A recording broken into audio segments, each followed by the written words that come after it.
Friends, welcome to the Alpine Synagogue. It's a pleasure to have you here. And someone told me recently, I was looking at the programming without ever meeting the rabbi. I know the rabbi has an appreciation for fine foods, which is absolutely true. But the truth is, this event is in preparation for Shavuot. On Shavuot, there is tradition to have dairy. Why do we have dairy on Shavuot? What?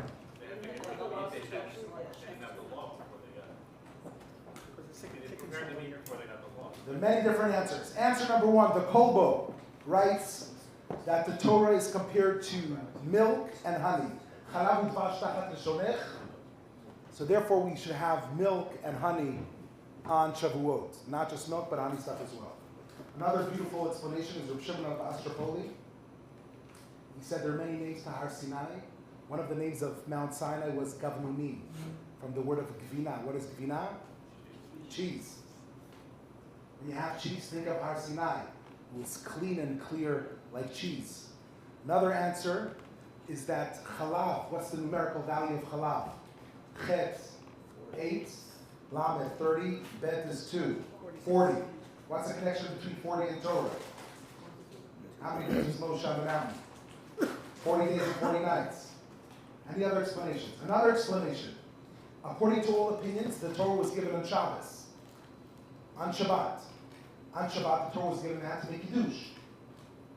They couldn't use the wine because the wine was, they just converted to Judaism. So their wine was not appropriate. So they couldn't make Kiddush on wine. They had to make Kiddush on the only other drink that could make you drunk. That is good milk. It's not the milk you buy here, the 0. whatever percent. It's the real milk. By the way, you see my son, after he has his milk, he's literally drunk. Drunk from milk. Happens to get El Kils Yisrael with milk. Milk is very good. If you drink the right milk, you can get drunk with milk. And yes, the answer that Lee Stern shared, that they got all the laws of the Torah, how to do shchita, how to kosher meat, how to kosher their plates. They didn't know it was too complicated to have kosher meat, food. So they started with dairy. So as we welcome Shavuot, first of all, have all that in mind. But I also want to give a special shout out to Brent. Brent came to the Alpino a few times for Shabbos. He lives in Yonkers, believe it or not. He'll tell you more about it. He came to the Alpino a few times and said, I'm the cheese guy. I said, you're the cheese guy? He says, yes, I'm the cheese guy. The guy? Yes, the guy. He said, you gotta come. We've been negotiating for 3 years in the price. Yes, right. I'm just kidding. And I'm very happy to have him here. I'll tell you specifically why. There's something buzzing over here. I'll tell you why. Because just like I told the owner of Uri's supermarket, I told him Uri has done for kosher food in 1 year more than all the rabbis of Manhattan did in 30 years. Because, you tell people to eat kosher, and then there's nothing good that's kosher. And one thing that I've been getting complaints from non-kosher observant people was that the quality of cheeses is not the same. It says the cheeses are just not as good. And any person who makes it their life passion to make kosher foods of the highest level from the best places and devotes his life to it earns my respect. And first of all, I want to support you. She'll all buy his products. But also, eating kosher should not be a suffering. It should be a delight. So Brent Delman is here with his daughter, Maya Delman. Brent got into an accident in August of 2023, and he needed some love. And when a dad needs some love, he calls his daughter. No one gives, sons are fine, but daughters are really, that's where you get your comfort. He reached out to Maya, he said, listen, going through medical stuff, I need you to help me with the business. And she said, listen, I'm here with my friends, I'm living in Tel Aviv, I'm supposed to go to this concert all together. And you know what, but you need me, I'm not gonna go. I'll go help you out. And Maya was supposed to be at the Nova Festival. And she went home to take care of her father. Sadly, a lot of her friends were lost in that day. And we pray for their souls. But you're rewarded for your kibud avaim And so it's not just kosher cheese, it's love, it's family, it's kibud avim, it's love of Eretz Yisrael, and it's one's family's life's passion to enhance and beautify our kosher palate. So please give a warm welcome to Brent Delman. Wow. I have nothing to say after that. I'm going home. You guys enjoy the cheese. I'm going home. Thank you, Rabbi. That was really beautiful. Boy, really. Huh? So, all right. The name of my company is The Cheese Guy. I've been doing this about 25 years. A lot of people have come to me recently in the last year or two and said, you just started the business in the last couple of years. I've been doing this for a long time, way before kosher cheese was a thing, and I'm very happy to be sharing all this with you. And it's a passion, it's a love, and I didn't grow up in a kosher home, and it's part of what I missed. And I've been in the food business for many years, and I wanted to bring these wonderful cheeses to the kosher palate. There are some of you who I've known since the beginning, a number of you that I see here, and it's great to see you, and I really appreciate you all coming out. So the rabbi talked all about Shavuos, or as they say in our up in the hood, Shvius. And so yeah, those are all the wonderful reasons that we have, that our traditions tell us that we celebrate Shavuos with dairy. One of the practical reasons is that it's a holiday that falls around springtime, right? And it's the time of the year. Should I use it? Thank you. I scream for a living. You scream, yeah. So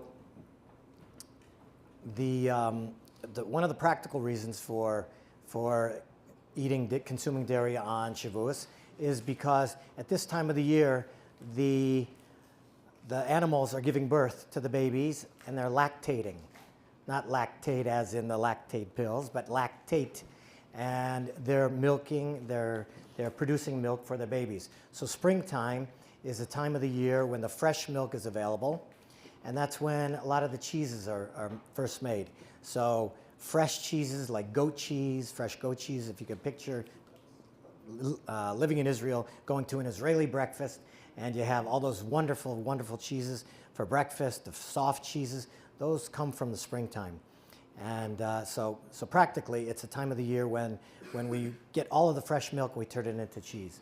So, but by the way, does anybody know what the best cheese to use for Pesach is? Mozzarella. That's a cheesy joke. That's right. So anyway, at any point tonight, please feel free. I know there were a lot of questions. People were coming up at the beginning of the night, and they had a lot of questions. So at any time, feel free to interrupt, ask any questions. So I've been doing this about 25 years. And anybody know how cheese is made? Like what are some of the basic ingredients? Let's go through a quick cheese making 101. You know, I do this for children very often, and believe it or not, we are so far removed as a culture from where our food comes from. A lot of children, even teens, don't even know that cheese is derived from milk. So anyway, there are many different varieties or breeds of animals, different types of animals, that we can take the milk from to produce milk, to produce cheese. So let's do a little trivia. Can anybody tell me the animal that produces the most milk that goes into the making of cheese in the world? Cow. Very good. Number 2? Goat. Number 3? Sheep. And number 4, drum roll please. Nope. Think of, again, going back to the hood, mozzarella, fresh mozzarella. Buffalo. Very good. Believe it or not, all of these animals, they coincide with, they're all kosher animals, including the buffalo, the water buffalo that comes from Italy or different regions of the world. Does anybody know what the famous cheese that comes from India is called? Paneer. Very good. So if you've ever had like Indian food with sag paneer or something, so that comes from buffalo milk. Anyway, so around the world, people make cheese from buffalo milk very often. So the first thing that goes into the making of kosher cheese is that the milk has to come from a kosher animal. Anybody ever heard of different breeds of cows?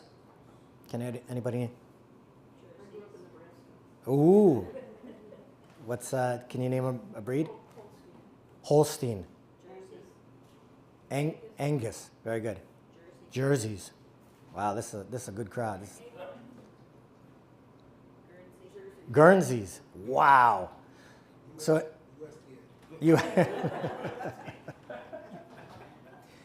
anybody hear about the Jewish farmer who bred two different breeds of cows, a Guernsey and a Holstein?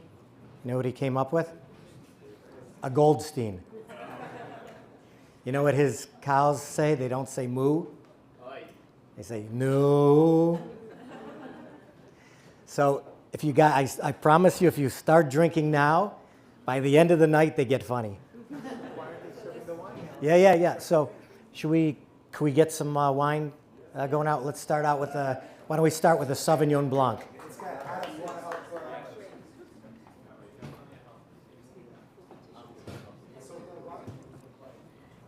Yeah, yes. While we're waiting for the wine, I have a question. Something that I've heard about cheese-dyed cheeses compared to some other kosher cheese brands is that your brand doesn't use a lot of the preservatives and sort of, I guess, additives that other brands use. Can you talk about that as well as what makes your Sure. And what's your name? I'm Carolyn. Carolyn. Carolyn is not a plant. That was a great question. Maya, do you want to say that? So that's true. And if you look at the ingredients, it's part of cheese making 101 that we're going to discuss here. Wow, we're getting a nice crowd. Where's Victor? Victor and Chaya called this one. They said there were going to be a lot of walk-ins. Everybody's welcome. We'll make the room.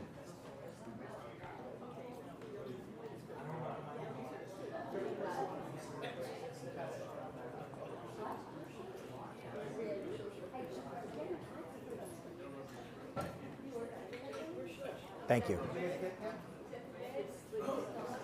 So just to back up for a quick second, one of the things, there's a reason why we chose this wine to start out with. We want to start out with light and work our way up into more intense flavors and textures, okay? Yeah, there's plenty of room. Do we have some more chairs? We could. By the way, we could probably fit.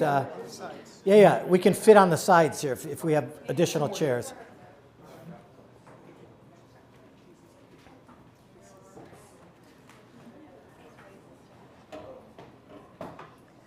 All right. So first wine that we're starting out with is Sauvignon Blanc. It's a light, fruity, semi-sweet, semi-dry wine, and it's going to pair well with the first cheese that I'm going to introduce in a second. So again, one of the things you want to keep in mind when you're doing l'chaim. One of the things that we want to do is we want to pair intensities. All right? So keep in mind that this first wine is a light wine. We're going to pair it with a lighter cheese. All right, so backing up. So in order to make cheese, we have the milk, right? And Carolyn asked, does our cheese differ from manishtana gvina hazeh? So if you look on at the ingredients, it's milk, salt, enzymes, and rennet. And the rennet, does anybody know what rennet is? It's the thing that makes all non-kosher cheese non-kosher. That's right. It's one of the things. Right, right. So rennet in non-kosher cheese is normally derived from the stomach of a calf or a lamb. We don't use it in kosher cheese. There are some exceptions which we won't go into. We used to. And there are some exceptions that exist today as well. But in general, we use a microbial rennet, a substitute rennet. And what it does, it's the coagulant. You throw it in the milk, and it coagulates the milk. It turns it into, think of your nursery rhyme, Little Miss Muffet sat on her tuffet eating her curds and whey. The curds are the solids, not to be confused with the Kurds in the Middle East. The curds are the solids, and the whey is the liquid that drains off. The idea behind cheese making is to continue to isolate the curds, so the whey drains off, and we isolate those curds, and it eventually becomes something like this. Any other questions about that's cheese making 101? We have, sorry, to back up for a second, we put in enzymes before that, actually bacterial cultures. So there's like a mother culture somewhere that's called a cheddar culture that started where? Cheddar. Who said that? Very good, very good. Cheddar, England, like that.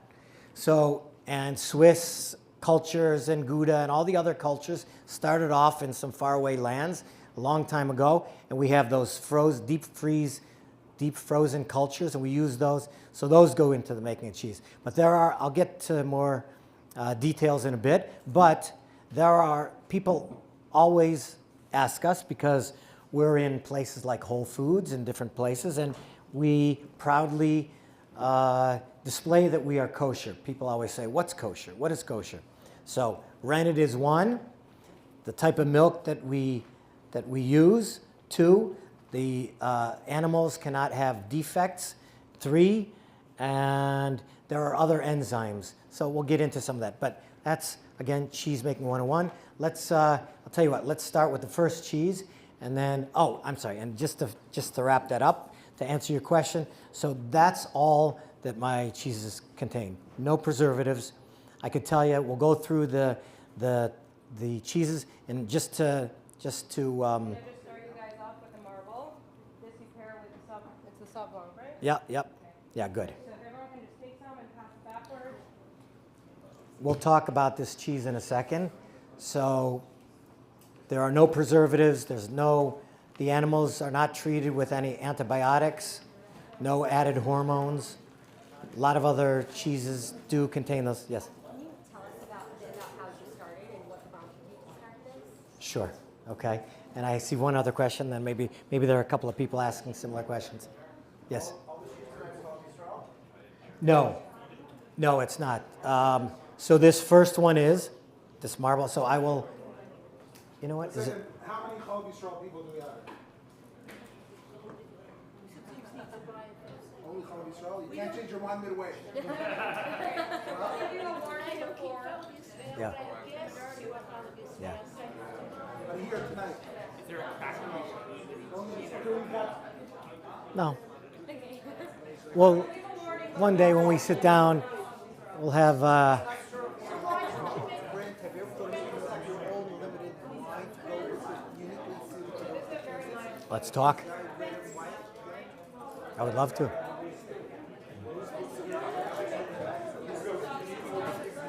I'll answer that in a minute too. So how many Chalav Yisrael? Two. All right. So just about gentlemen that and whoever, I don't want to single anybody out, whoever requires Chalav Yisrael, the majority of them are, and we'll tell you which ones are not. How's that? So almost all of them are, and the first one is. Are most of all the cheeses Chalav Yisrael or same? So the majority of the cheeses in my line, we have about 60-something varieties of cheese in our line right now, and the majority are Chalav Yisrael. And every year we add more and more. It's not an easy hurdle to get over. There's a vast difference between producing OUD and OU Chalav Yisrael cheeses for many reasons: the cost, the logistics, a lot of different things. But Did everyone get the marble? Everyone in the back? This is our starter cheese. What do you guys think? Made on, I'll get you one sec. So this cheese, let's talk about the cheese for a quick second. The cheese is a combination of a Monterey Jack and a cheddar. It's a light, creamy cheese. What could you see doing with this cheese? That's a good question. How do you combine them? So it's the coloring. Anybody know what? This is sort of, that's getting a little bit detailed, but Like a marble cake that they're semi-liquid. yeah, sort of. We cheddar cultures, Monterey Jack cultures. Any recommendations of what you guys would do with this cheese? Suggestion? What? Grilled cheese. Absolutely. Mac and cheese. Very good. Matzah and cheese. It's a great melting cheese on matzah. What? Anything else? Omelet. So this, it's a light cheese, right? It's not too intense. No, the crackers are parve. Sure. More crackers. Let me just tell you about this cheese, where it's made. Some of the fun of these tastings. We're not at a schmorg and we're not at a kiddush, right? We're gonna take it in. We're gonna learn. We're gonna just enjoy every bite tonight. So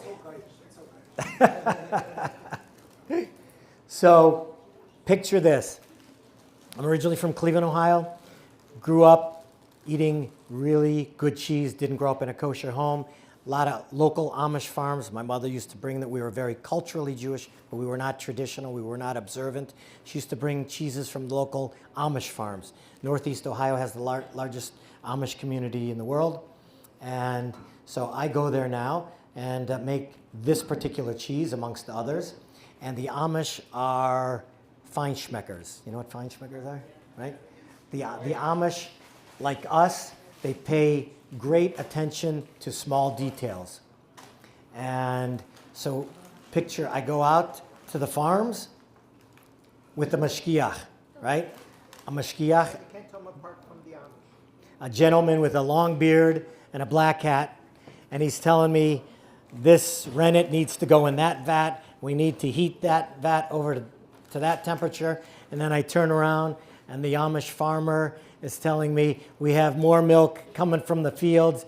And I ask the Amish farmer a kosher question, and I turn around and I ask the mashgiach a question about the farm. And anyway, we have a fun cultural experience, to say the least. Lots of dudes walking around with long black beards and big black hats. So, and they speak Yiddish and German. That's right. Their beards with mustaches and without mustaches. That's the difference. So that's where this is made. It's the Amish farms have 20 to 30 cows generally per farm. The massive farms in Wisconsin and different places have tens of thousands of cows. When they talk about mass produced, they make millions of pounds of cheese. These are made in small batches, usually 500 to 1,000 pounds per day. A couple of questions before we go on to the next cheese. So somebody had asked, how did I get started? And then your question? I was wondering if there are, in terms of how cheese is made, if there are certain cheeses that cannot be made kosher. Anybody ever heard of the, what's the name of the cheese with the worms in? Yeah, the living worm cows, yeah. Yeah, there's a cheese in France and Italy that's made with worms like crawling in and out everywhere. For flavor. Yeah. It's actually outlawed these days. Is it? Yeah. So the local farms make it anyways up in the villages and in the mountains. Sometimes they just switch between each other without the government or police knowing about it. Interesting. Is it like a high-end cheese? Yeah. It's a gourmet. Yeah. Gourmet worm. What kind of worms? I don't know. They're sort of like a, Larvae. yeah, it's like a type of a larvae. But I'll tell you, regarding that, most of the cheeses that we produce were never kosher before, and the OU hates me. No, I shouldn't say it. Because yes, Casa Marzu. And it has maggots in it. Maggots. That's right, Casa Marzu with maggots in it. No. I have a wonderful relationship with the OU, but I push them to their limits. So most of the cheeses that people would have said 3 years ago or 5 years ago or 10 years ago could not have been made kosher, we're now making kosher. So I push them to their limits, and it takes a lot of research and we have new enzymes that are produced especially for our productions, etc. I'm sorry, what was it? What are some examples of ones that, like, beforehand were? So some of the French cheeses that we're going to try in a few minutes are very difficult to make kosher. All right, next. Yes. What makes a certain cheese that brand of cheese? Is it the culture, the enzymes? So, and when you're making whatever you're trying to make, is that just based on the taste that you're trying to replicate, or the process that it goes through? All of the above. So no, it's a great question. It's going back to how cheese is made. I'll give you one small part of it. So the aging of the cheese. So you can take a cheddar, for example.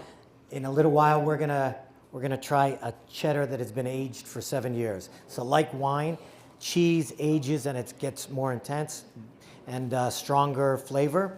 This is aged 7 years. So the aging process, there's a term, this is like a lot of information, so we're going to get to a cheese in a second, but there's a French term called affinage. It's the art of aging cheese. So that can differentiate a 6-month cheddar from a 7-year cheddar made in the same facility, and it tastes like a whole different different cheese. Aging is one of the issues. Enzymes, like I was mentioning, there are different enzymes for different cheeses, where they're made. Anyway, okay, this is, do we have some giveaways? Yeah. All right, here's a quiz, a little trivia. So there's something that differentiates, it's a term that's generally used for wine.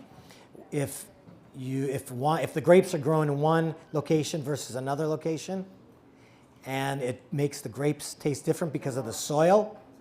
Not you. You hold off. Who said terroir? Very good. Very good. This is a craft beer cheddar. One of our. There you go. Good job. Good job. Amanda.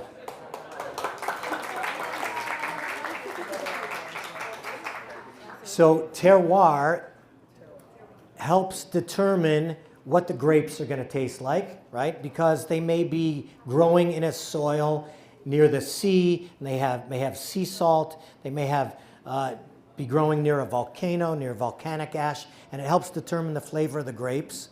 And the same thing with the animals that are grazing in the field. Whatever they're going to be consuming helps determine the taste of the milk, thus the taste of the cheese. All right, next cheese that we're going to be passing around is aged Havarti. Does anybody know where Havarti, this is Chalav Israel, by the way. Does anybody know where Havarti originated? Denmark. Very good. All right, that's good enough. What do we pair with? Pecorino Romano for the gentleman here. Denmark, yeah. Havarti originated in Denmark. You're welcome. What's your name? What's your name? Joe. What wine do you want us to Joe won that one. What wine do you want us to pour with this? So, is Victor here? Give me 1 second. Should we give us some more wine? Yeah. Is everybody ready for more wine? All right. You know what? Do we have more Cabernet Sauvignon? Oh, no, I'm sorry, Sauvignon Blanc. You know what? Let's go with the rosé next. All right. We're going to be passing around rosé. We're kicking it up a notch. Yes.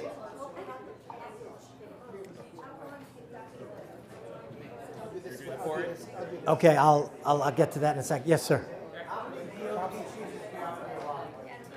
Wow.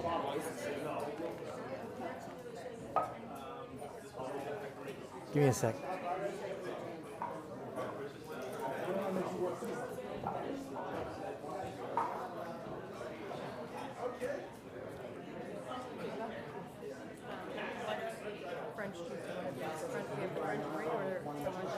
Yeah.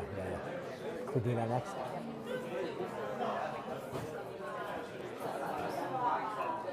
Huh? ours are healthier and Okay. we can do that. You want to say? I mean, a lot of them are grass fed.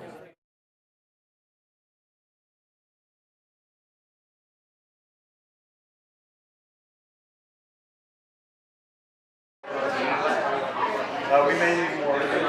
So Havarti is typically a very mild cheese.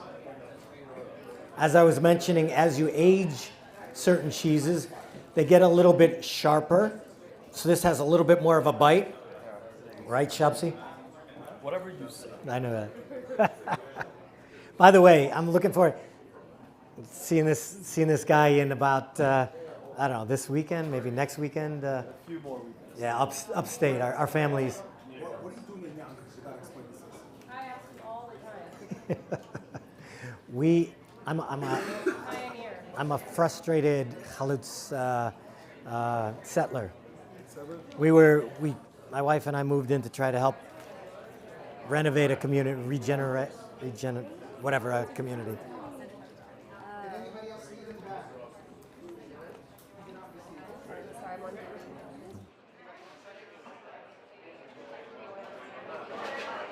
Any thoughts on the Havarti?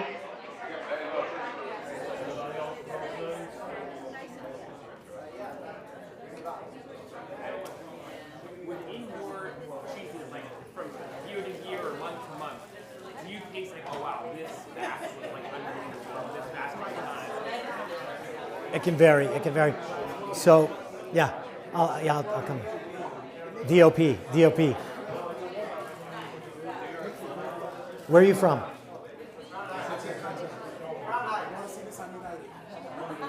How does a guy from Crown Heights know about DOP? Huh? Thank you. You don't have your snacks in the airports. Always look, there's these very tasty cheeses and pepperoni. Any cheese guy snacks. And Newark to JFK. We're gonna make that a go? I need a.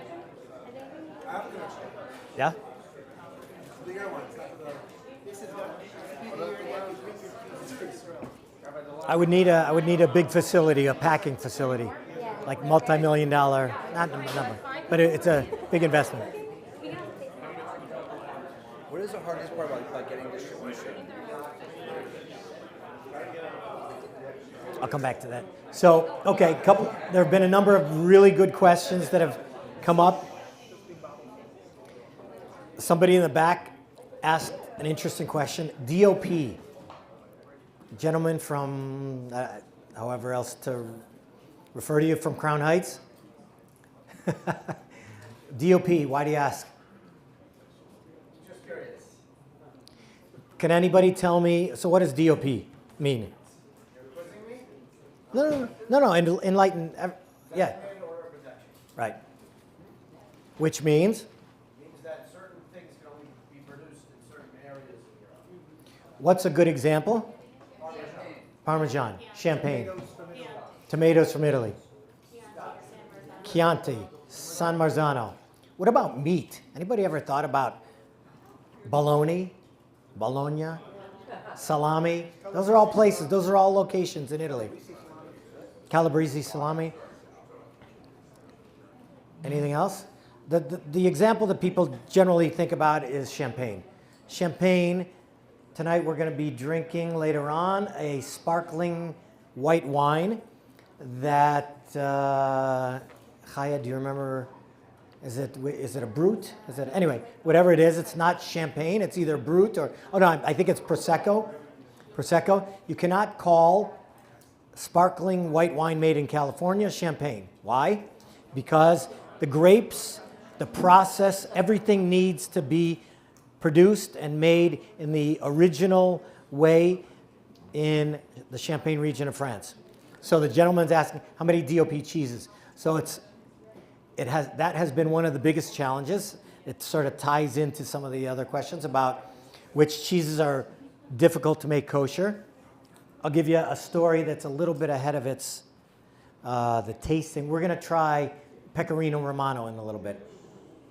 Pecorino Romano is a DOP cheese. What does it mean? It means it's made, pecora in Italian means sheep. It means that it must be made from sheep milk that comes from one of a couple of different regions. So I'll tell you a cute story that some of you that have been to some of my presentations may have heard before. Pecorino Romano, ours comes from the island of Sardinia, Italy. So the sheep, we take the sheep milk from Sardinia, Italy. By the way, and I'll get a little sidetracked again, the people in Sardinia, Italy, this is fascinating. They have an appreciation, they love the Jewish people for a reason that's related to cheese, because they know there's the thistle plant is grown around the island, and the original, and it's, the rabbi may be able to, definitely be able to speak more to this than I would, but the thistle plant, there were natural rennets, natural coagulants that were described in the Talmud. And this thistle plant is one of those natural coagulants. And it's grown around the island of Sardinia. And they use it to coagulate some of the original sheep milk cheeses in Italy. And they know that that at one time there was a Jewish community, a very ancient Jewish community on the island of Sardinia, and it taught them how to make cheese using the thistle plant as rennet. So anyway, fast forward to about 8 years ago or 10 years ago. I travel to Italy every year, a couple times a year sometimes, and I have a partner over there. His name is Marco. He owns the Yotvata restaurant in Rome. Give him a plug. In the Rome Ghetto, kosher restaurant. He and I travel around the countryside and try to partner up with small farms in Italy. So one of the farms in Italy, picture this, sheep don't produce much milk, not as much as cows do, so we have to wait for the sheep to produce enough milk to make the cheese. So there's a mashgiach sitting in the field when cheese is chalav Yisrael. It's the mashgiach has to be there from the beginning, from the milking of the animal. So picture this, mashgiach is out in the field for many days. The southern Italian farmer comes to the mashgiach and says, we have a tradition. Rabbi, we have a tradition. Now you come in, you've been out here for a number of days. It's time to break bread with my family. You come into my house, and the mashgiach says, thank you very much. He says, I wish I could, but I keep strict kosher traditions, laws, and I'm not able to.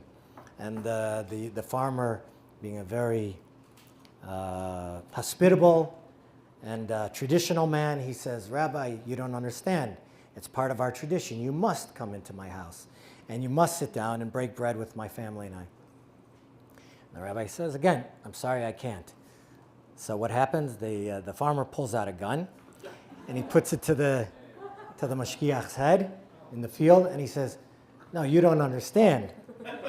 You come and break bread with my family.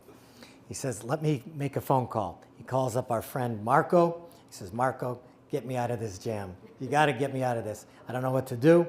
Marco, whatever he said, we still don't know to this day. Marco got on the phone. Marco is about 20th generation Italian Jewish. He's not Ashkenaz. He's not Sephardic. He gets on the phone. He's not, this is not said in a derogatory, he's a paisan.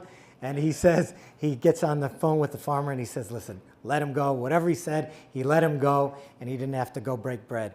Anyway, so because of that, that's a DOP cheese that we now have because we paid a high price. Marco is a Romaniot Jew.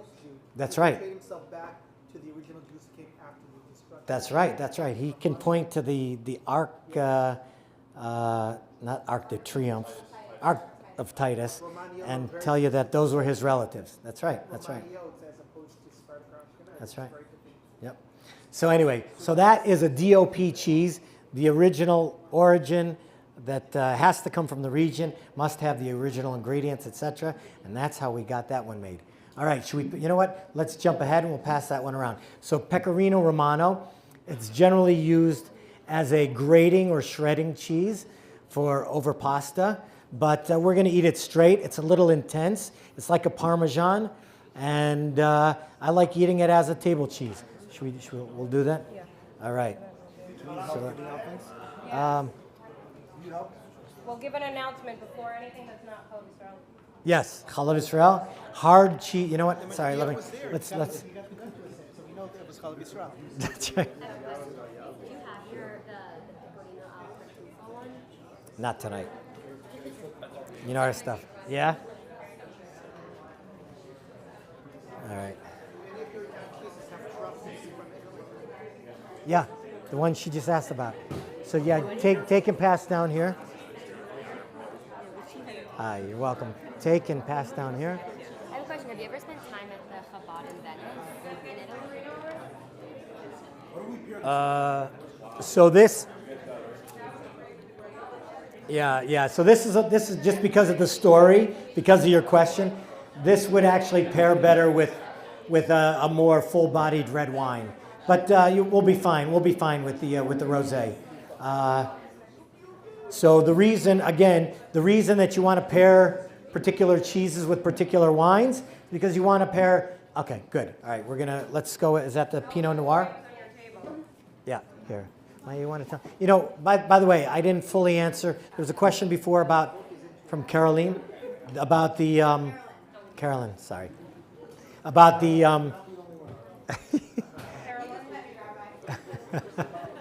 about. What makes our cheese more healthy, or is that what you asked?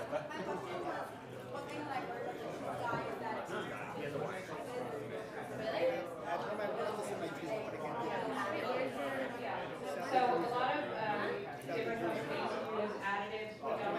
We also, all our cheeses are all grass fed, so there are no antibiotics or anything being fed to the cow, as well as they're all free roaming. We also partner with really small farms, so it's not like a mass production. We know where everything's coming from. We know the milk. Take we know it, that take they're it, treated take it, well, take it. which affects the flavor. So I hope that helps. Very good.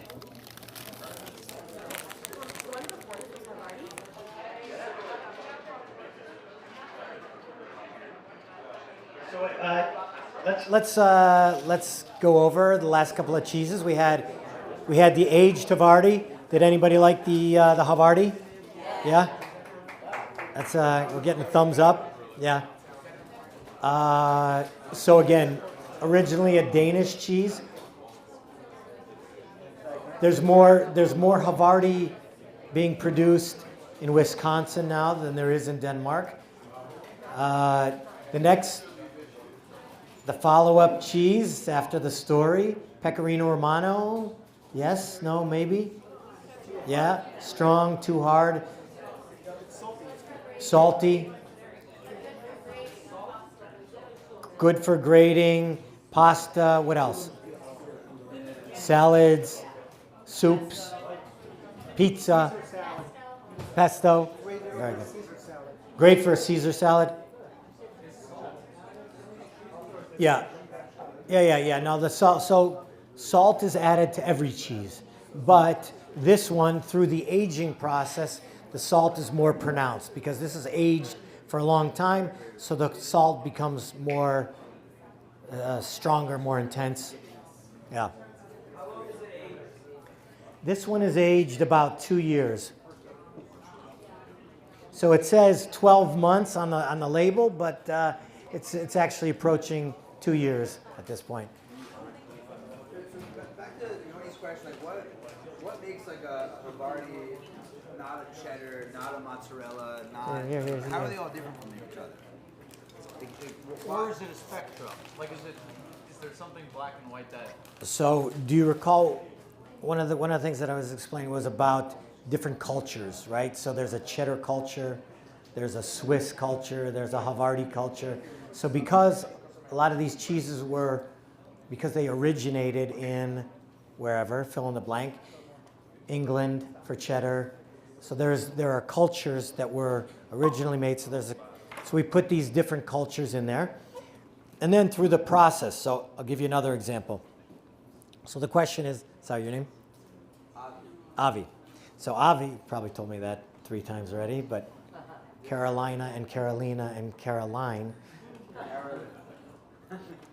only told me hers 4 times. So,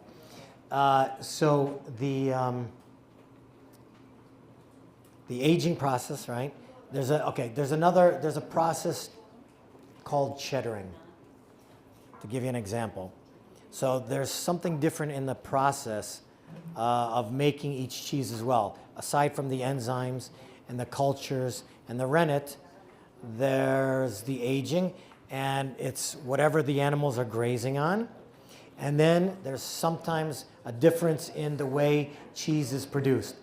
So this gets a little technical, a little in the weeds, so I'm not going to go into great detail, but there's a process called cheddaring, and what you do is you take the curds as they're being produced, they're made into big slabs, and you throw them into like a grinder, into like a shredder, and it cuts them down into small cubes, smaller curds, and and then they get pressed, and it continues to make the whey drain out even more.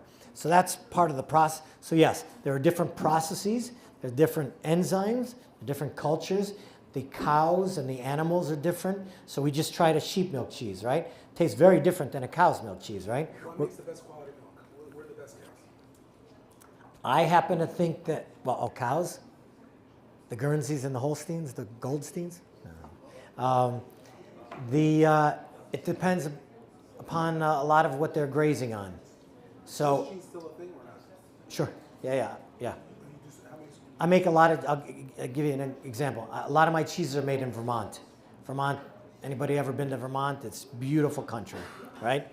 A lot of my cheeses are produced on a couple of small farms that we partner up with, made in the Green Mountains. The animals, the cows are grazing in the Green Mountains, so they're getting the flavors of whatever is growing, the herbs and the grasses that are growing in the Green Mountains. And just like, Ben and Jerry's, or if anybody's heard of Cabot, the cheddar non-kosher Cabot cheese called Cabot. A lot of wonderful dairy products come from Vermont because it's the right terrain to produce cheese. So, all right. Any other thoughts on the cheeses that we had so far? Yes, amazing. Thank you.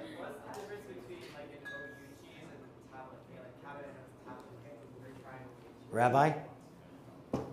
No, I could answer that from my perspective, but he asked, what's the difference between an OU cheese and a tablet cheese? No, I won't put him in that.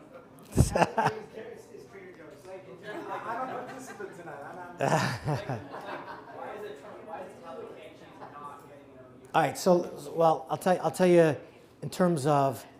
Could we do a short break for Spirit Owner? Sure. We're ready, guys, for Spirit Owner?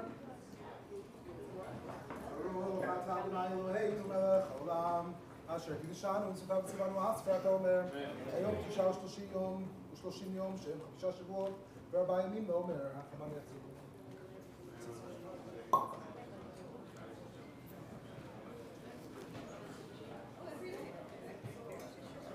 Any pictures?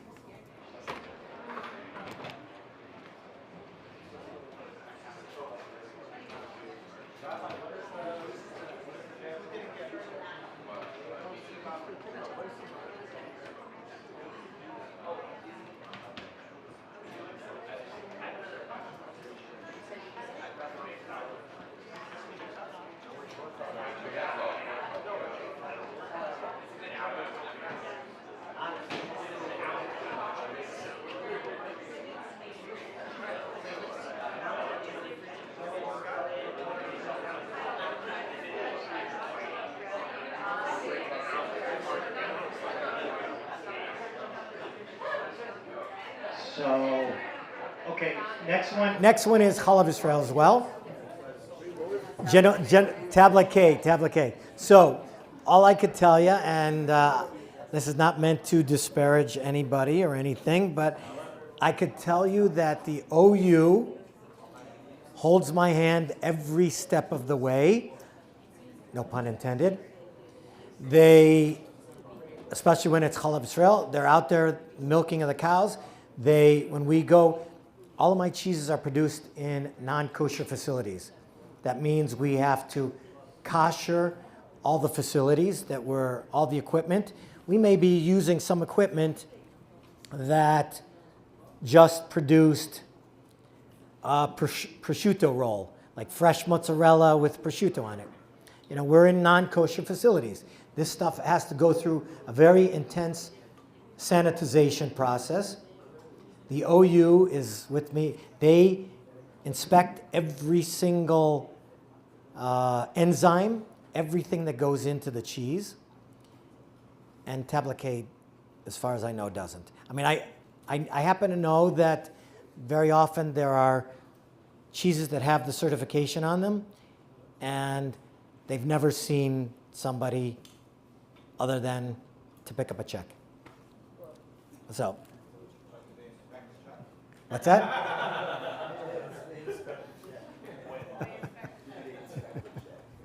So, I shouldn't even say the Tablicade. The less reliable in the observant world, you know, just tend to be more like that. But the OU and we, by the way, I now have some cheeses that are. This was a feat that we worked on for 3-4 years that are now certified not only under the OU but the CRC, the Satmar CRC. So. You got Zionist cheese and anti-Zionist. They don't certify the blue cheeses. It's too Zionist.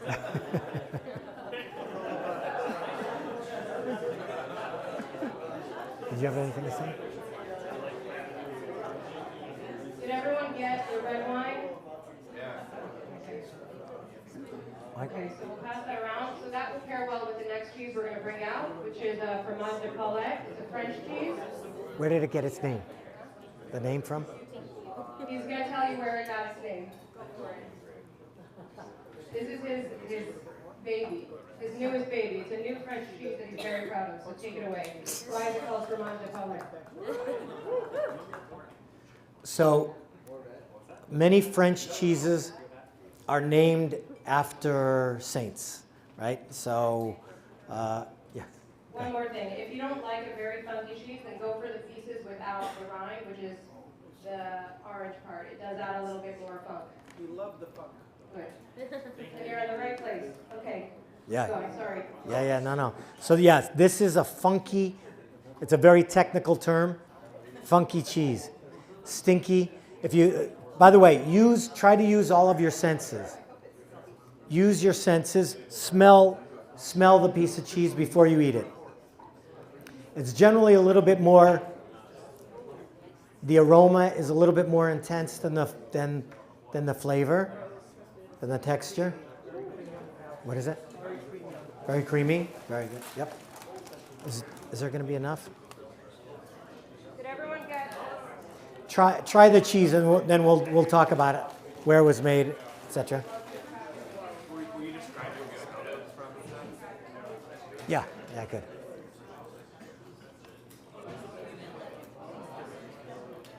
What I like to do with this cheese is I melt it on like a French onion soup. If you can tell by the consistency, it's the best melting cheese and it adds a lot of flavor. We're going to onion soup. Talk a little bit about the business of local cheese. Sure. Is the market growing? Who's buying it? Like what's? The what? Editors. Competitors? No, nobody.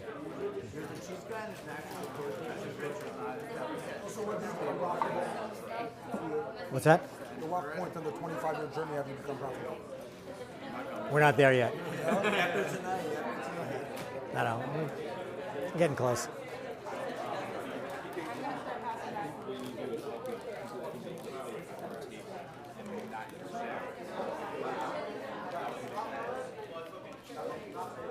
Yoni? What do you think? Yeah? Yoni has a sophisticated palate. I don't know about that, but you like it?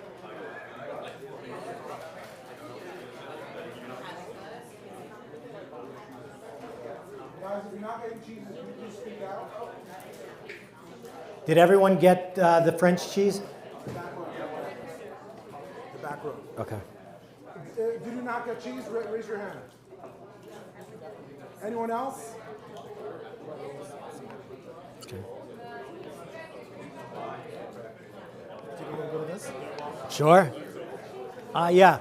By the way, the French gherkin pickles, this is a great cheese, great pairing. This French cheese with the little cornichons.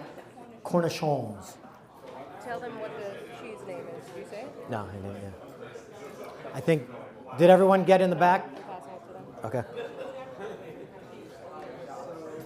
Thoughts on this cheese? I have a question. So then, yeah, go ahead, David. And then, so the name of the cheese is called fromage de Paulette. So there, what's that? There's, as I mentioned, a lot of cheeses are named after saints in France. So this cheese comes from the Normandy region of France, and I did a lot of research, and there was a woman, a Jewish woman during World War II. She was a Jewish nurse, and she saved thousands of orphans. She sent them to then Palestine and created orphanages. Her name was Paulette Fink. She saved literally thousands of orphans from France and created these orphanages in Israel. And this is in homage to her. So, fromage means cheese. Fromage de homage. In her honor. So rather than Saint whatever, we've got a fromage de Paulette. The other question, there were a couple other questions. What do people do with this cheese? So, as Maya, my daughter, mentioned, she likes to melt it on French onion soup. I like to just slice it nice and thin, put it on like a baguette with a little cucumber, tomato. If you can picture like a little French sandwich, a baguette, that's what I personally like to do with it. It's just so let me discuss a little bit about the difference between melting or fondue. So there are melting cheeses and there are table cheeses. So what is a table cheese? We obviously know what melting cheeses are. We talked about some of the first cheeses that we tried that were great for melting in grilled cheese and omelets and everything else. So in European culture, not so much in the US, and Israeli cultures as well, there's something called a table cheese. So for a dairy meal, you sit down and you have something like this. You have a big chunk of cheese on your table and a crusty piece of French or Italian bread, a glass of wine, some fresh fruit, Nothing better. and you have a meal. That's considered a table cheese. So it doesn't have to be an ingredient, doesn't have to be melted. So so Shabsi, I guess part of the long drawn out answer is that it can be used as a table cheese. So just, a part of the meal. Cut up, make a little cheese board.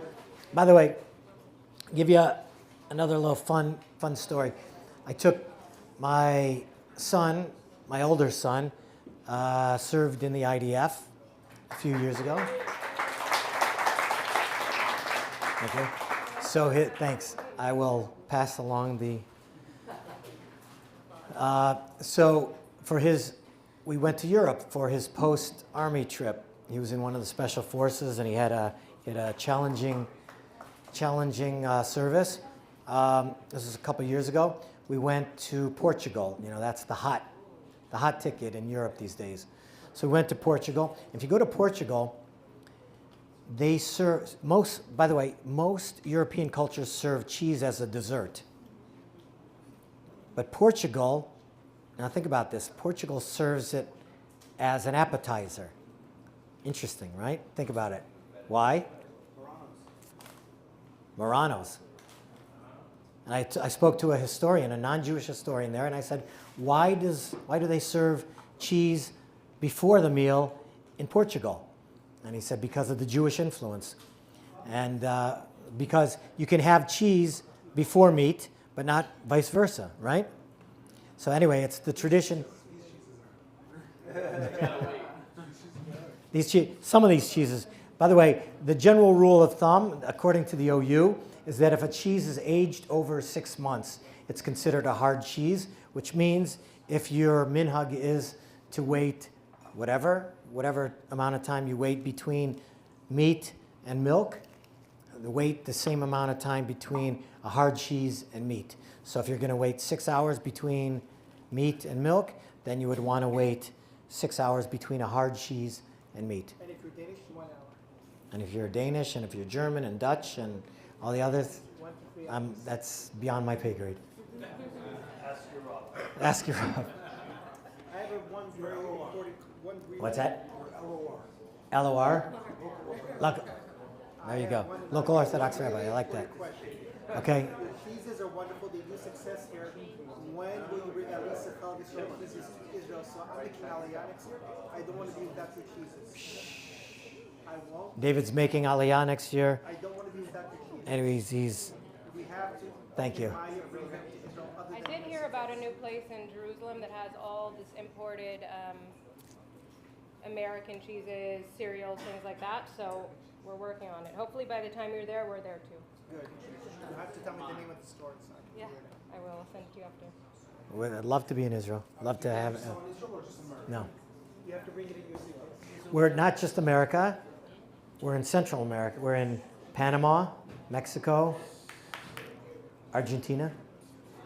Outside of obviously breweries, and I've seen your products also in Morton Williams, what are the big suppliers in Manhattan?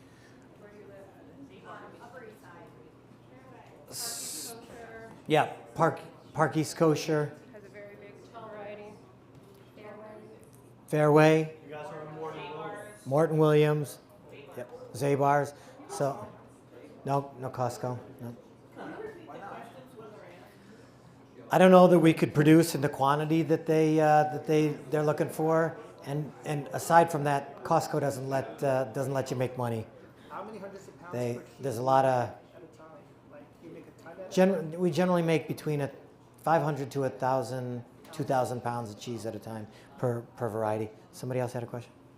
I have two questions. One is, what are some of your more popular cheeses? Shout out to your goat mozzarella. I love it. Ooh, nice. Goat mozzarella. So good. Thank you. The second one is, when you make the cheese, how do you like form it? Because like it looks like they're already shaped, and then do you make them at each like place, or do you like get like a big blob and then like package it in your own place? Good questions. So in terms of the second one first, so the shape.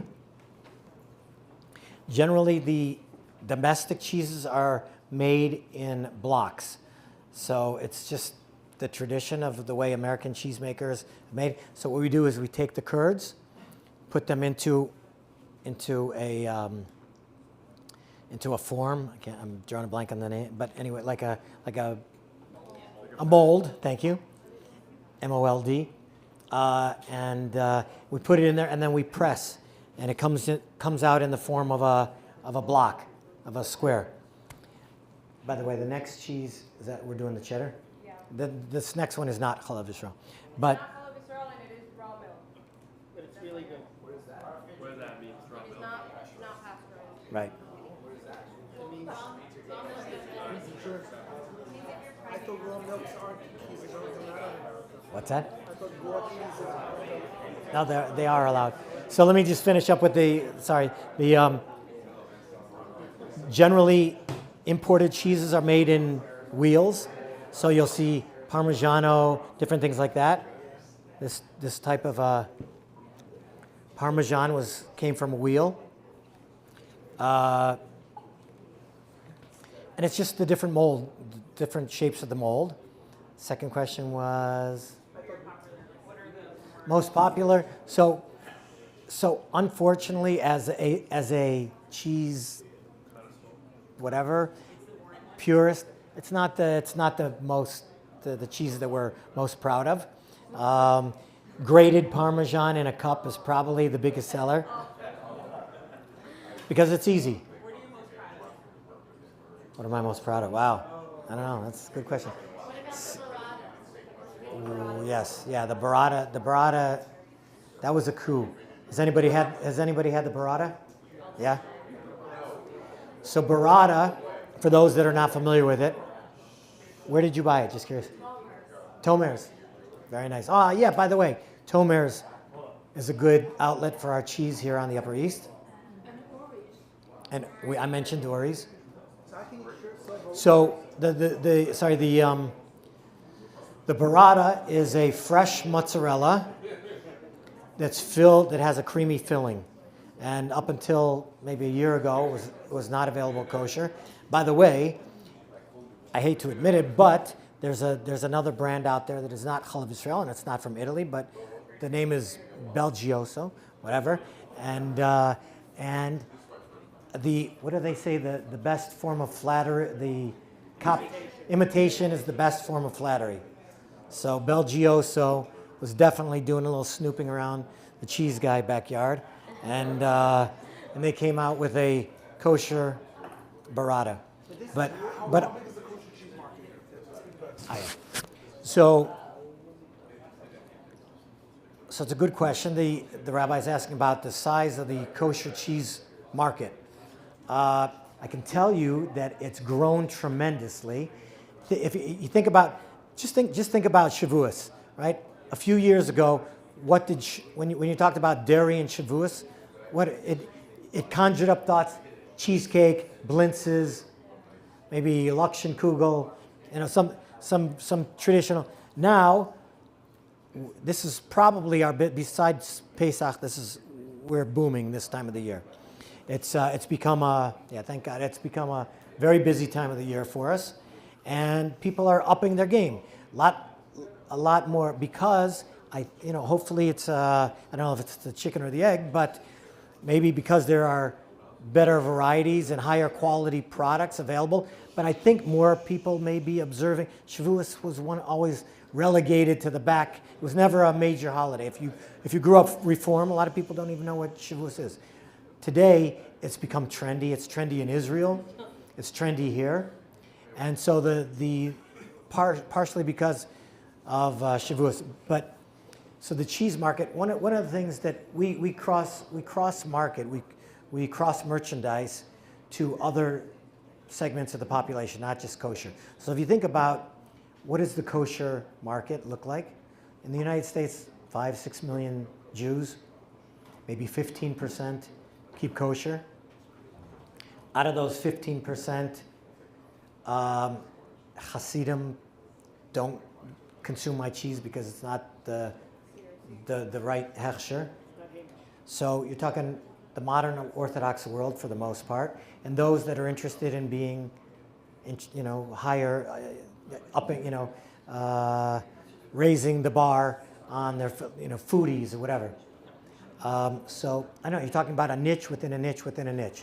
Maybe a couple hundred, maybe a few 100,000 people in the kosher world. Do you have non-Jewish customers who are crazy? We do. You want to talk about it? Well, like Carolyn asked before, there are a lot of health-conscious people who are very into our cheeses, especially because they're small batch. They know where it comes from. They know it's grass-fed, so it's very artisanal, big in the health-conscious community. And then also, we have a very big Indian following because most Indians are vegetarian, and we use vegetarian rennet in our cheese, and that's what they look for. So there are a bunch of little niches we fall into. And some of the Muslim community. My car mechanic is from Pakistan, where we work on a barter system. He gives me an oil change, and he says, "You're going to give me some kosher cheese?" And he looks for the hechsher.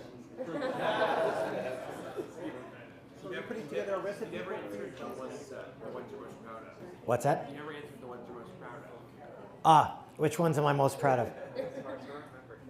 I don't know. It's a lot of the European cheeses have really been a challenge to make. You love all your children. That's right. Love all my children the same. No. This beer cheddar, I don't know if we're gonna have don't know if we're going to have a chance to try the beer cheddar tonight, but that's actually a fun cheese that not only kosher folks, there's a niche following in the beer aficionado world. We used to, who told me who told me, yeah, Yoni, you knew when we changed the beer in the, right? Yeah, you changed your beer, you got a text from me. Yeah. We use little local breweries in our cheese, in our beer cheese. We soak the curds in local different beers, and Yoni's sophisticated palate knew when we switched our beer. So we have a lot of beer aficionados that look for our beer cheddar. Nothing to do with kosher. Yes, sir. Yes. Do we sell wheels of cheese? We could. So we're also sold online with the Cheese Guide, www.thecheeseguide.com. So if you request it, we're also out at farmers markets. Nothing in the city, unfortunately, but we're in Long Island, Jersey, Westchester. We can bring wheels to the farmers markets. That's actually if you want to come up and we'll cut it to order at the farmers market. Whole wheels? Yeah. Or half. No, I think the biggest is this parm wedge, and unfortunately that one is not halal Israel. Question about they're about to serve. It's raw milk. I thought in America. All right, so next cheese. I thought raw Lead milks were illegal. lead into the next cheese. Raw milk. What does raw milk mean and why? By the way, you're not going to have me back here.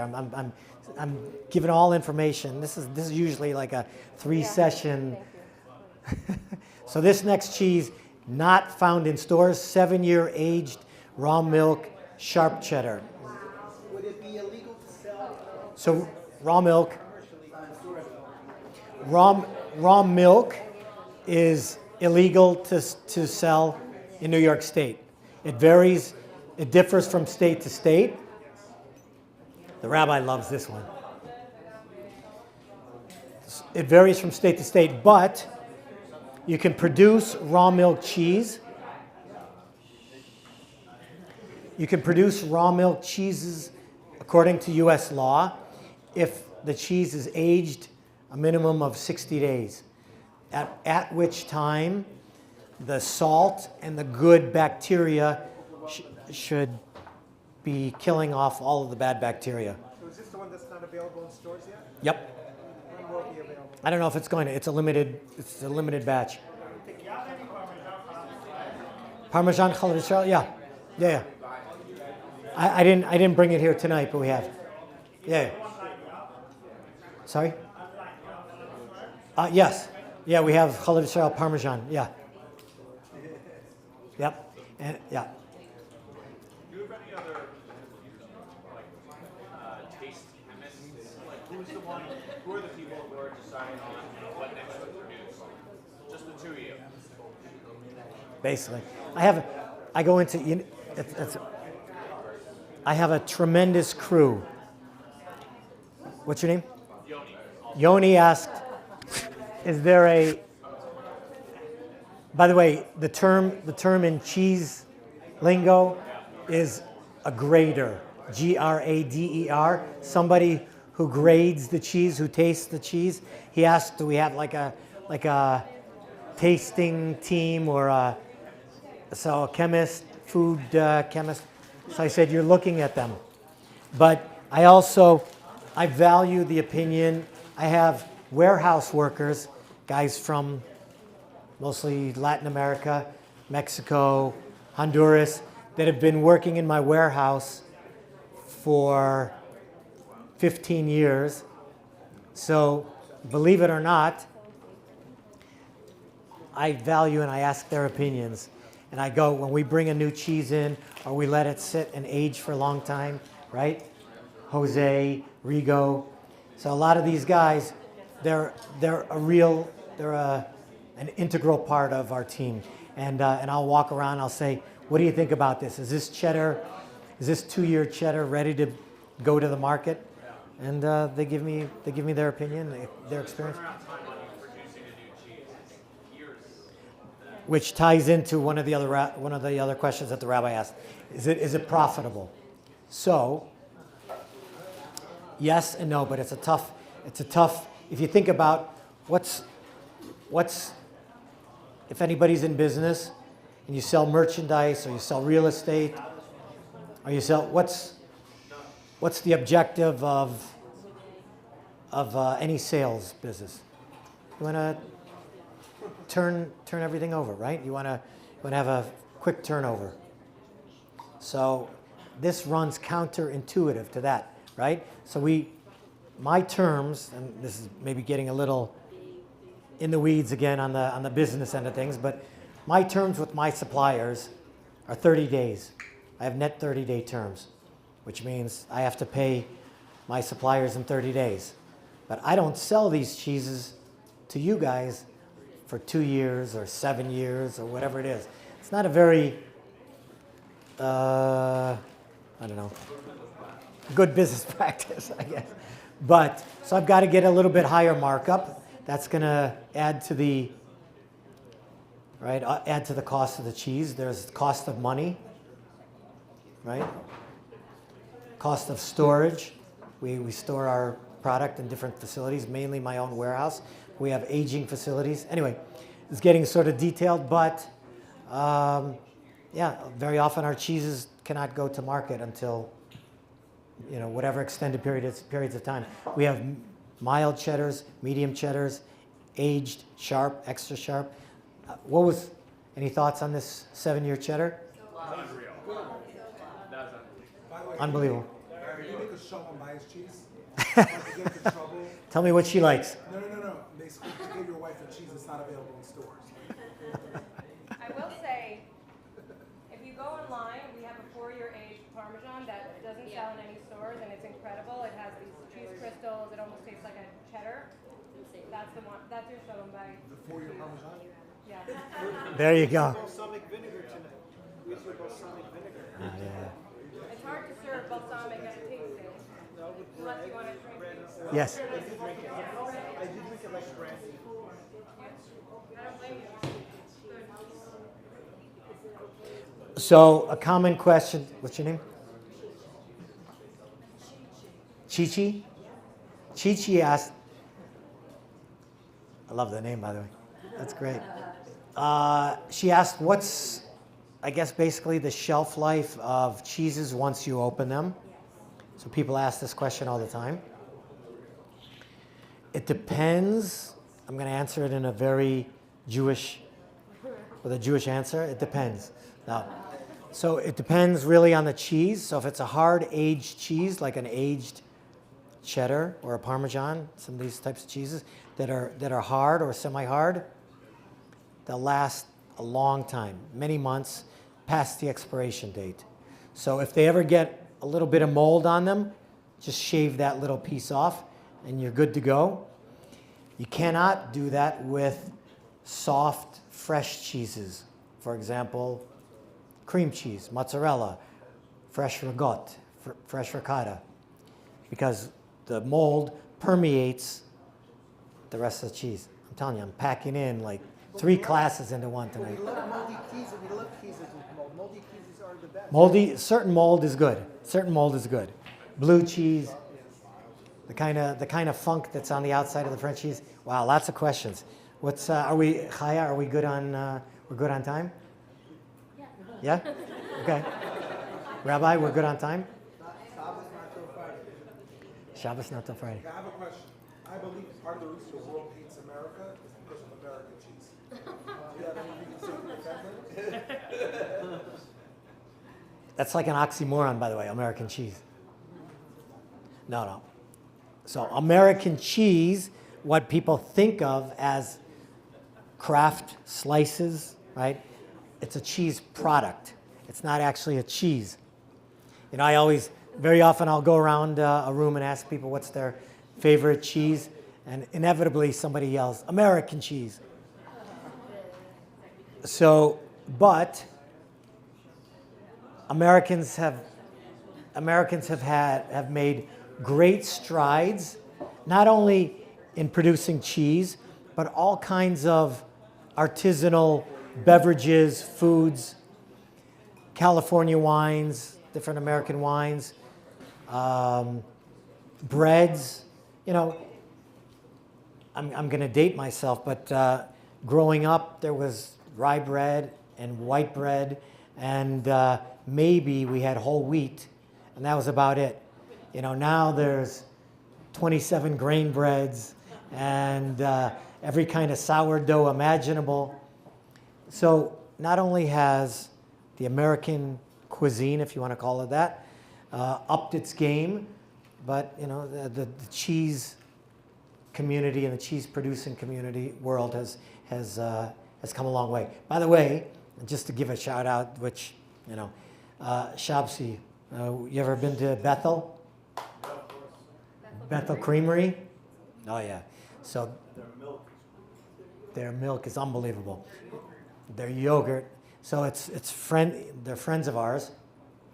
They have it's called Bethel Creamery, Bethel, New York, in the Catskills. And it's a Hasidic farmer, friend of ours. He walks over and davens at our little shtibel during the winter. He walks a few miles. And he has Jersey cows, only Jersey cows, which give a very high protein, high quality milk. And his milk and his yogurt are phenomenal because he really pays. He's again a fine schmecker. He pays it. Yeah. Yeah. Yep. He didn't grow up religious. Fun fact: the factory also sells meat, and they sell duck fat and raw. You can't find it anywhere but in his fridge. That's right. Yep. Bethel Creamery? Bethel Creamery, yeah. Have you ever looked at Creamery or is it Cypress Grove where they do Cypress Grove, yeah, like, do all enzymes and cheese? yeah. I don't know if that would be someone good to align with, just as it relates to being able to bring the Yeah. So I'm very familiar with Cypress Grove, Humboldt Fog, some of the other cheeses that they have. I've had discussions with them in the past about producing for us. Most of the small farms are not really interested in producing kosher, at least not to the level of kosher that we need. Maybe the other. Yeah. Sorry, 1 second. Are we about right? We did that. Maybe the Parmesan. We'll do that. And then, all right. So we're gonna. Do we want to do the Chipotle? All right. So you know what? We're gonna do one more French cheese, the French Brie. We'll have a few things for sale after this. But by the way, we handed out magnets. If everybody could follow us on Instagram, it would be much appreciated. The cheese guy on Instagram. We announced a lot of events that we're doing around the city, farmers markets that we'll be at. So if you follow us on Instagram, you'll see all the latest updates there. Is this in regards to Instagram? If it is, I can answer. If not, take it away. Can I ask what? Yes. Thank you. I'm Bryna. Bryna. Yeah, different name here. Seattle, originally. Ooh, nice. For the Israel Parade and Jerusalem Post Conference, all that stuff. And Wow. Beachers. Yeah, exactly. Have you been to Seattle? No, but I know of. I mean, yes, it's been many years, but I'm familiar with Beachers. Separate, I wasn't even asked that. My family's co-founder of Costco. We do have kosher locations that we can put just small amounts. We don't have to do the big order, but that's not what I was going to ask. You mentioned enzymes many times, and I have a hard time processing dairy. So is that part of the reason you're talking about enzymes for processing it? And that's part A. And part B, is it like wine where you can smell, some of it's in the smell, not just in the taste? So those two questions about enzymes and smell. So I don't know if the smell or the aroma has to do necessarily with the enzymes. No, not together. No, I meant separately. Okay. Wine, when you smell it. Absolutely. I don't know if you noticed when at different times when we were doing tasting the different cheeses, I was telling everybody, try to use all of your senses, right? Smell, and in fact, for example, the French cheese had a stronger aroma than the taste, right? So let me just mention something about, this is not the specific, but lactose. So lactose is a big issue, especially amongst Ashkenaz Jews. So a couple things. Some of these cheeses are lactose free. If a cheese has been aged a long time, the lactose has been broken down. So the Parmesan, the cheddar, both of those are lactose free. Very often people anecdotally tell me that goat and sheep milk cheeses, oh, we didn't try the goat cheese, Maya. We didn't do the goat cheese. All right, you know what? We're going to pass around the next French brie here. So we'll get two, and then we'll have a spicy cheese, and we'll have some others up here. But very often, sheep and goat cheeses, people find more easily digestible,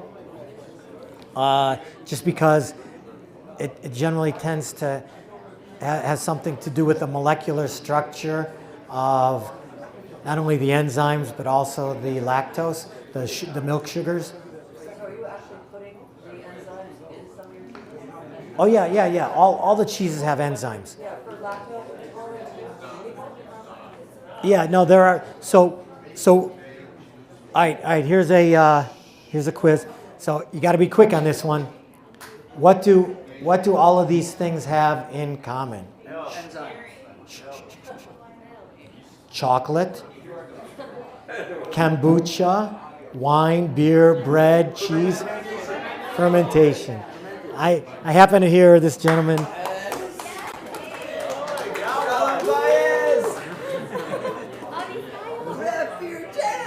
The answer, I'm sure a number of you mentioned it as well, but fermentation. Do you have a booklet of recipes you recommend for your cheeses? He needs to get one. He knows everything. No, I don't. I'm gonna buy it. I buy it. Are you putting together a book of recipes for your cheeses? Am I putting together a recipe book? If you know somebody that would help me put it together, I'd be. Katya. Yeah? Yeah, I would love to do it. Sure. Yeah. Yeah?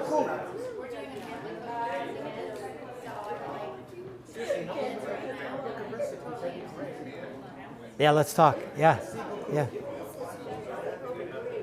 this your conceded friend from Yeah. I can only see half his head. The beard. Yeah. Oh, cool. And Yeah. I'm going to go to Brooklyn to buy his products. His milk is more digestible, he says. It's A2 milk. It's A28. Yes. This French brie is Chalav Yisrael. By the way, did everybody? There are grapes, there are cornichons, crackers, everything. The fig jams. By the way, I didn't mention the fig jams. It looks like not many of you. Fig pairs very well with this brie. Spread just a little, what we call a dollop, a tiny bit of fig jam on the brie.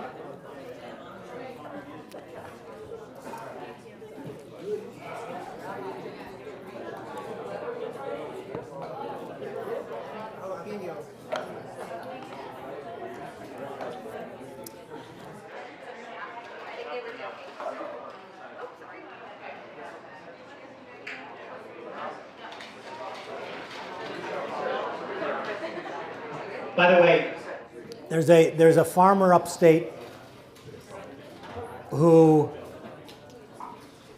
a Jewish farmer upstate, got together with his fellow local farmers, and they said to him, have you guys had enough to drink? So all the farmers said to the Jewish farmer, they said, how come your cows produce the most milk? What's your secret? Rabbi, you'll appreciate this. They said, this Jewish farmer upstate, his neighbors, all the farmers around, asked him why his cows are the most productive, why they produce the most milk. Ooh, okay. 7 fat cows from Paro's dream. We'll go with it. But that's that's not the answer to this So he says, I feed them milk. The farmers said, what do you mean you feed your cows milk? They said, how do you make money? You feed them milk and they produce, he said, I feed them chalav stam, they produce chalav Yisrael, and I profit on the margin. I can't tell that to every group, as you can imagine.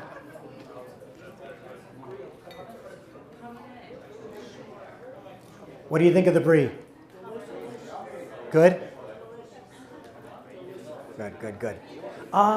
We have. Okay, well what's the quintessential New Year's Eve pairing? Brie and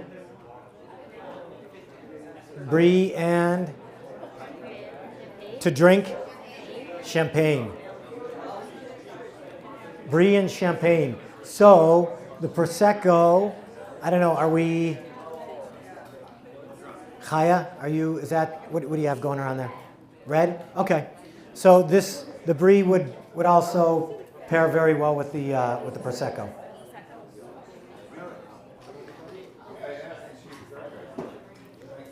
Yes? Is a big Brie something you should order for you? Or is it what? Or does it ruin your cheese? That's a good question. What's your name? Moshe. So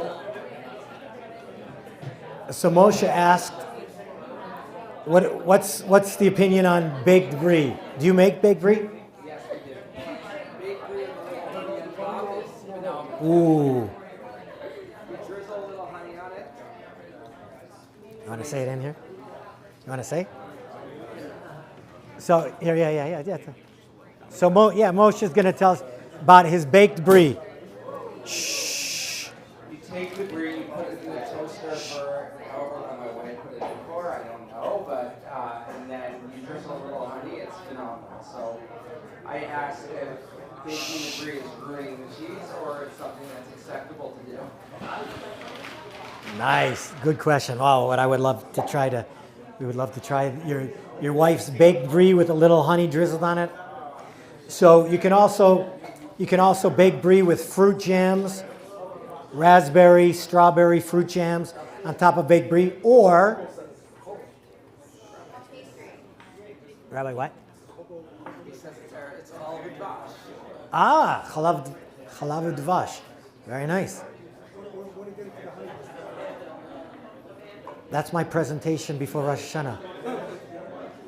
I do honey and cheese tastings. So anyway, we're going to do one more cheese. So the baked brie, the answer, I think it's great. It depends on your taste. You know, I'm not that much of a purist to think that cheese should only be enjoyed on its own with nothing else. Americans love flavors. We're getting into more flavors. By the way, so you gonna be all right? You'll have enough, should I? So my wife would love to. Yonkers. Yeah.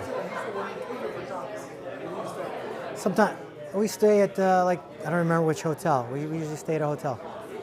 Yeah.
Okay, so we're gonna do one more cheese. High body ones, dark reds. My favorites. This over this. By the way, how was the brie? I get to the brie. Yes, that's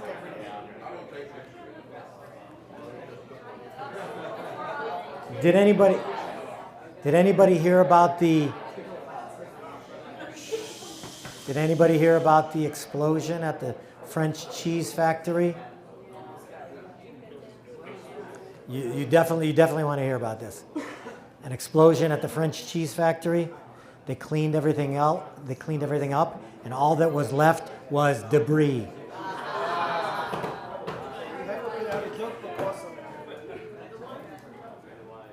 Yoni? Yeah. Yeah, question. We've been really popular in kosher channels, kosher supermarkets. Really obviously popular with kosher channels in the supermarkets. So can you talk more about how you think competitive in the non-kosher channels? What it's like competing at the distributor level and the retail level? Sounds like a true businessman. That's a good question. So we have a unique business model. So Yoni asked, we've been able to penetrate the kosher market, but what about the non-kosher market? How have we been able to be distributed within the... So when I started the business, it was a wholesale specialty food distribution company. Cheese, non-cheese, kosher, non-kosher. The goal has been to create this private label brand, The Cheese Guy. We still sell non-kosher cheeses, obviously not under the Cheese Guy brand, but as a wholesaler, as a wholesale distributor, what we do is the non-kosher cheeses, we can never be price competitive with non-kosher cheeses, no matter how hard. So one of the goals is to make something so good, so high quality, so unique that somebody's willing, if they're not interested in the kosher aspect of it, they're willing to pay a little bit more for a premium product. So since we're carried in Whole Foods, there's one of our biggest customers up in Westchester, Adams, right, Adams. There's a chain up in Westchester by the name of DeChico's. DeChico's, about a dozen locations, carries our cheeses. By the way, the cheese coming around right now is a little bit spicy. It's not very spicy, but so because we sell non-kosher products, we piggyback the kosher cheeses onto our general distribution business. So we're in the non-kosher world.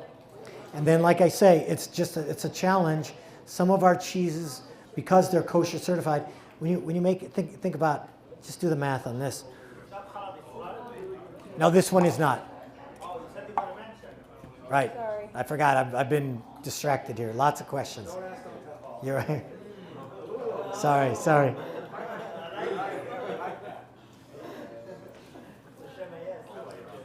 So, what was I saying?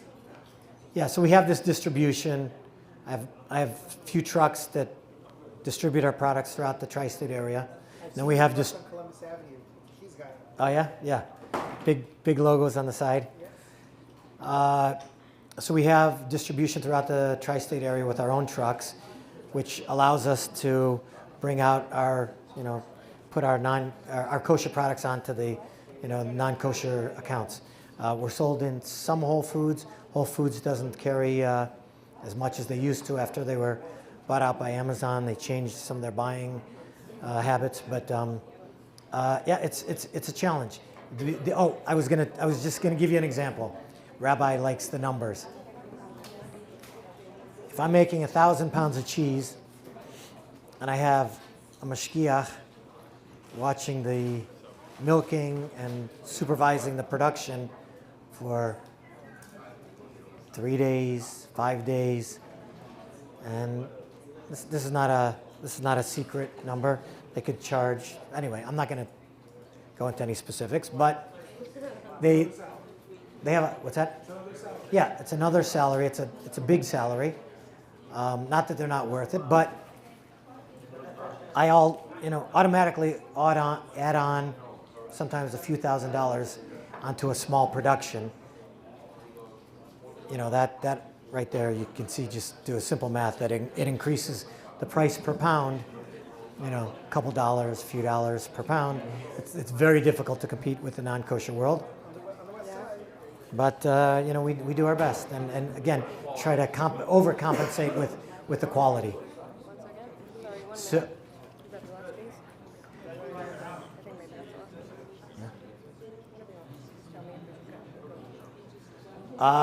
so, one second. How was the chipotle? That was meant to be the last cheese. Good. Thumbs up. Not too spicy. A little smoky. We smoked the chipotle peppers and put it into the cheddar. Sorry, one second. Yes. Hi. Oh yeah. We were up there this year too.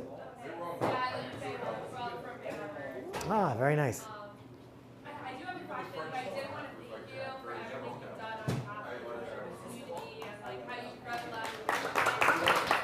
Thank you. I spent so much time in Europe and I was able to try the cheeses. I lived in Spain for a summer at the time. There was no kosher manchego available. And then I think like a year later you started making it. And I'm so thankful to you for all the beautiful cheese boards that I've made. Thank you so much. I'm a huge fan of the Lacy Baby Swiss. I discovered that recently. Very nice. And I'm just curious, like what's your next project? Like what next cheese are you buying? So yeah, good question. So the manchego has been out of stock.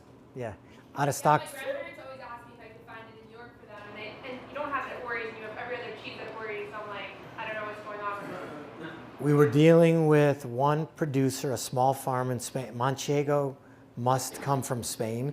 It's right, exactly, from the La Mancha, the La Mancha region, and must come from the specific breed of sheep. And our one producer over there a couple of years ago said he no longer wanted to deal with kosher. So we were SOL, as they say. And so for the last couple of years, I've had the tough job of going over to Spain to look for another producer. But we did produce a few months ago, and so there will be kosher manchego coming back soon. Oh, good. Thank you. But first of all, thanks for saying that. And this is not the final word, but thank you to all of you, because obviously none of this would happen without your support. So, we're talking about the niche within a niche within a niche. You guys are it. You guys are it. You're the niche. The foodies, those that appreciate, those that keep kosher. We're the trendsetters. You guys are definitely the trendsetters. And out of the trendsetters, we're at the trendsetting shul.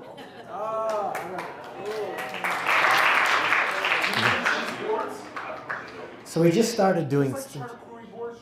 Let's get into cheese boards. Yeah. Steer, So we do cheese boards. We don't have them on our website, but. If you DM us on Instagram, we just started making cheese boards. So if you DM us on Instagram, we'll have it on our website soon, but not yet. So What's the SOL? What is what? What's the SOL? SOL?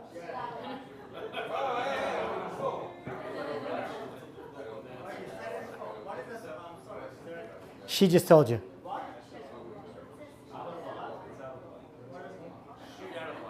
It's a, if you didn't, don't even try to curse at me in Hebrew, because I won't understand. It's all Arabic or I don't know. It's like, okay. That's why I abbreviated. Anyway, Shabsi, and then I think we're. Wait. Sorry, before. Do you guys want one more cheese, or we're? Woo! All right. Shabsi. Yes. World business people. Wait. Okay. Shabsi, the business Yes. We're all, most of us are business. I sell to Kanye West, money smuggler.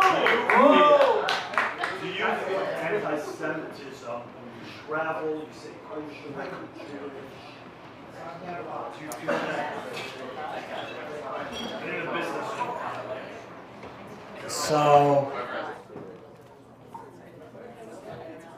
that's a really good question.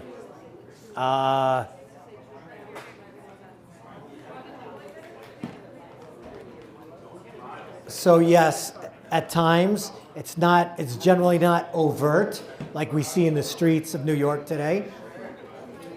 But a lot of times when I go to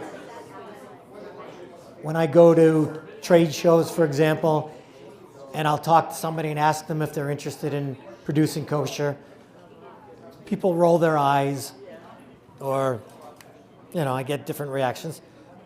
In general, I would say not a lot. On a personal level, for different reasons, we've experienced some things. My son and I sometimes walk to Riverdale from Yonkers, which is can be a lengthy walk depending upon.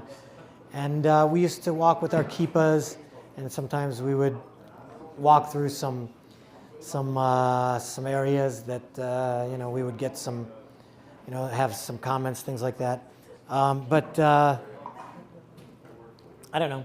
We in terms of necessarily in business, not that often. What's interesting is that.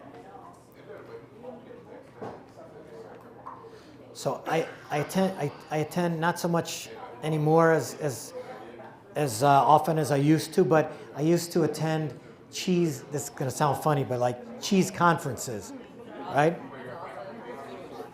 So there are a lot of Jews that attend these conferences, and there are a lot of Jews in the cheese business, but they're not observant, and they don't care about kosher.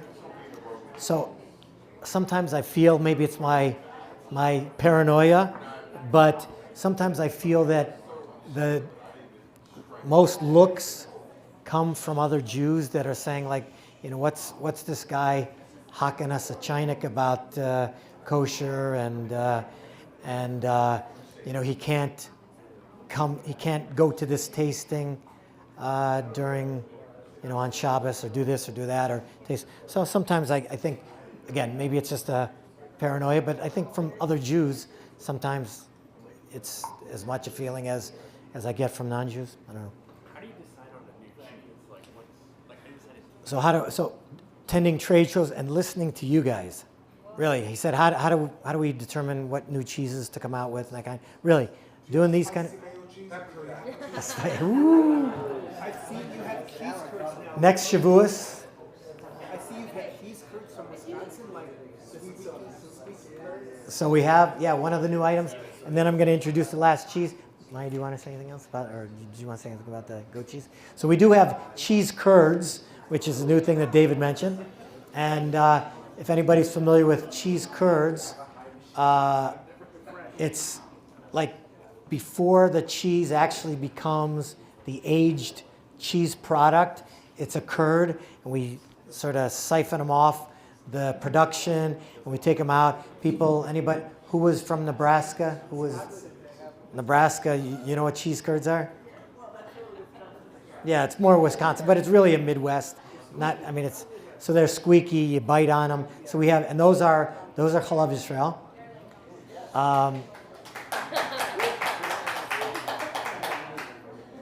Maya, did you want to say anything? Nothing. The last cheese we're going to give out is a cranberry cinnamon goat cheese. It literally tastes like cheesecake, so it's a perfect ending. It's like a dessert. It is a little tough to pass around, so use your forks, and I'll pass around some more crackers so that you have. I like to put it on like a toast or a bagel. It's similar to like like a strawberry cream cheese or something, but a little bit more elevated. So do with that as you will, and enjoy. I think what we'll do, we didn't really come so prepared to sell afterwards, but I know some of you were asking. We do have some cheeses. We have the beer cheddar. You got to do one more question with the reward. With a reward, one more prize. But by the way, Yoni, did I answer your question with the business? Okay, all right. All right. So another. First of all, how has your business improved since Maya joined? How has the business improved since Maya joined? Yeah, Everyone has a lot more fun. The warehouse people. That's true. That's true. A lot more fun. That is definitely true. All right, you ready for this one? For a what do I have back here? For Cheese Guy crackers. I don't know. By the way, did you all see that this is our brand? This is not. We don't make the cheese. They're produced for me with our recipe in Italy. They're baked, not fried. We have all different flavors: truffle, sesame. Did you guys enjoy the crackers? Yes. Yeah. They have a nice crunch. They're baked, not fried. They're nice size for the cheese. Yeah. Last question, and then I'll yeah. Gorgonzola. So we have a blue. The gentleman asked about the gorg. So we have, and then we're looking at a couple other European cheeses. All right, so I'll have a couple other trivia questions related to that. But all right, can anybody tell me? Now listen carefully.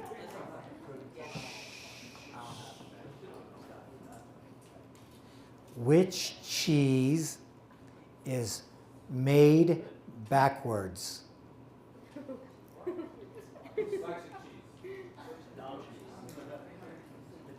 Whoa! Edom. Which cheese is made backwards? Can I throw it?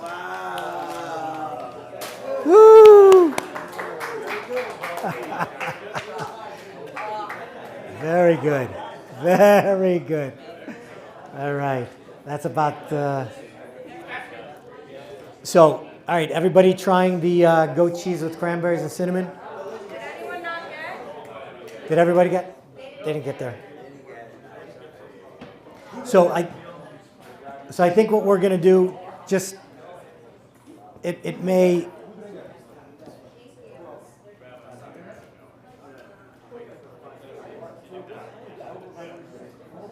so I think what we'll do on the sale, again, I don't have that much to sell because we didn't come prepared. It was really the presentation and Shavuos and everything, but we'll everything will sell for $10. Each piece of cheese. Some are a little bit less, some are a little bit more, but that's how it'll sort of probably even itself out. And I want to thank the rabbi. This has been wonderful. It's been a long time planning, and Chaya, thank you so much. Victor, is Victor still here? And thank you to all of you. The indefatigable. I have one last question. I have one last question that's important. Can your cheeses be frozen if you're not going to use them right away? I would not recommend freezing cheese. If you're vacuum packed, so it's Yeah. vacuum can Yeah. Chag Sameach, everybody. Enjoy your wonderful dairy Shavuos, and thanks again for having us. Yes. Yes. Venmo is preferred. And I will say, Rabbi, I don't know if it's because of you, but